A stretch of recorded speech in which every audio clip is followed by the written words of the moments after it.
அடமான கடன்களை எதிர்கொள்ளும் பேராசிரியர் நதானியேல் பில்லிங்ஸ் தனது 18ஆம் நூற்றாண்டின் சரணாலயத்தை வென்றி லேண்டனை விற்கின்றார். யார் அதை ஒரு ஹோட்டலில் மாற்ற திட்டமிட்டுள்ளார்.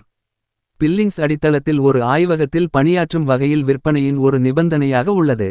அவரது வீட்டு பணியாளர் அமீலியா ஜோன்ஸ் மற்றும் கைப்பற்றப்பட்ட கை எபனீசர் ஆகியவற்றில் பணிபுரியும்.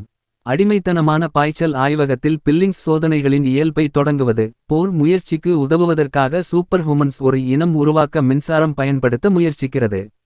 லேயிடின் முன்னாள் கணவர் பில் விற்பனைக்கு எதிராக உள்ளது. ஆனால் அதை நிறுத்த மிகவும் தாமதமாக உள்ளது மற்றும் ஒரு சில நாட்களுக்குள் என் மீது தங்க முடிவு. இரவு முழுவதும் இரவு ஒரு குடியிருப்பாளர்களின் ஒலிகளை வாசகர்கள் கேட்டுக்கொள்கிறார்கள்.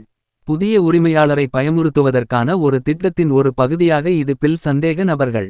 விசாரணை செய்யும் போது விற்பனையாளரின் ஜோதனின் இறந்த உடலில் அடித்தளமாக உள்ளார். விற்பனைக்கு பிறகு விரைவில் இறந்த ஒரு பரிசோதனையின் பொருள்.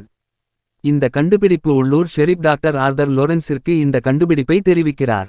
விசாரணைகள் செய்த பிறகு லோரென்ஸின் லாபத்திற்காக திறனை உணர்ந்து ஒரு வெற்றிகரமான பரிசோதனையில் பில்லிங்ஸுடன் வேலை செய்ய முடிவு செய்கிறார். அவர்களின் ஆரம்ப திட்டம் ஒரு சோதனை பொருள் போல மசோதா பயன்படுத்த வேண்டும். ஆனால் இது தோல்வி நிரூபிக்கிறது. எனவே அவர்கள் மாக்ஸி ஒரு வருகை தூள் பஃப் விற்பனையாளர் தங்கள் கவனத்தை திரும்ப.